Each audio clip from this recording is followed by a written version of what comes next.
Hi friends, நம்ம இன்றைக்கி கிராமத்து ஸ்டைலில் மட்டன் எலும்பு குழம்பு எப்படி செய்யலான்னு பார்க்கலாமா? ஃபஸ்ட்டு குக்கர் எடுத்துக்கோங்க. நான் இன்றைக்கி 1/4 கிலோ அளவு மட்டன் எலும்பு தான் எடுத்திருக்கேன்.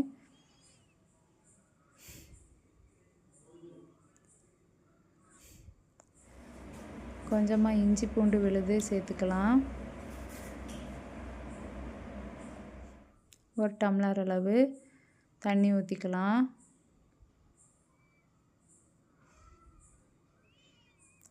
குக்கரை மூடி போட்டு மூடிட்டு 5 to 6 விசில் அடிக்க விடலாம்.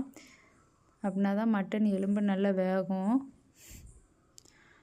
ஒரு பேனில் முந்திரி பருப்பு, சின்ன சீரகம், சோம்பு, மிளகு, பட்டை, கிராம்பு, ஏலக்காய் எல்லாத்தையும் நல்லா ட்ரை ரோஸ்ட் பண்ணி எடுத்துக்கோங்க.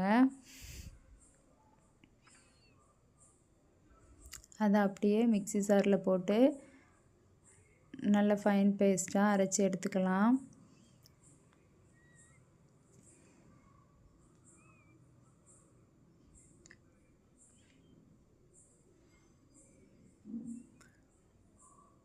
கொஞ்சமாக தண்ணி சேர்த்து அரைச்சிக்கலாம்.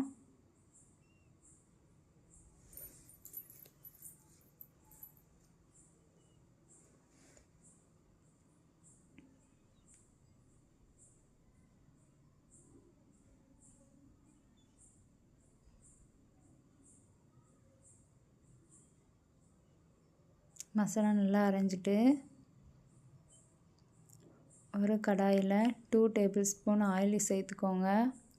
1 டேபிள் ஸ்பூன் கடுகு பொரிஞ்சதும் 2 மீடியம் சைஸ் வெங்காயத்தை சேர்த்துக்கலாம்.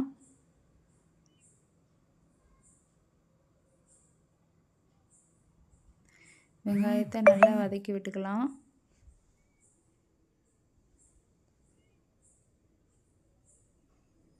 அப்புறம் கொஞ்சமாக கருவேப்பிலை சேர்த்து நல்லா வதக்கிக்கலாம்.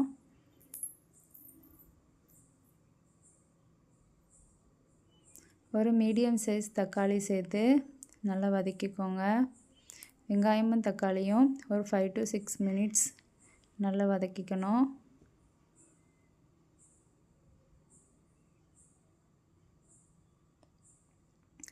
நல்லா மட்டன் வெந்துடுச்சு.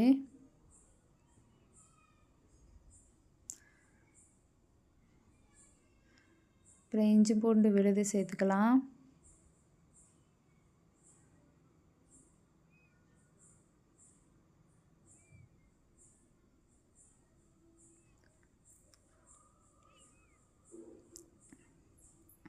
அப்புறமா நம்ம அரைச்சி வச்ச மசாலா இருக்கு இல்லையா, அதை சேர்த்துக்கோங்க.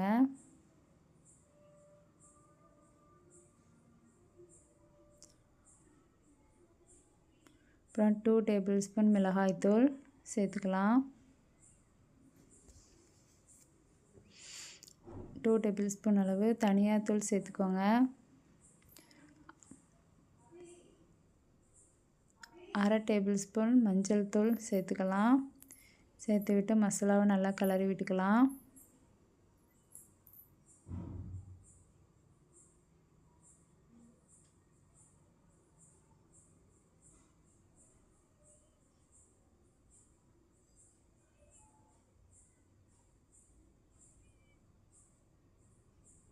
அப்புறமா அவிச்சு வச்சுருப்போம் இல்லையா மட்டன் எலும்பு, அதை சேர்த்துக்கலாம்.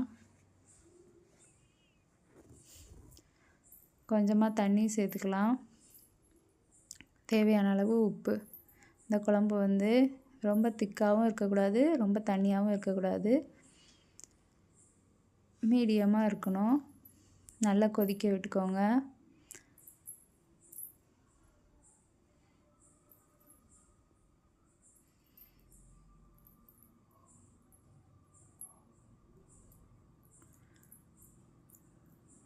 அப்புறம் கொத்தமல்லி இலையை தூவிக்கலாம்.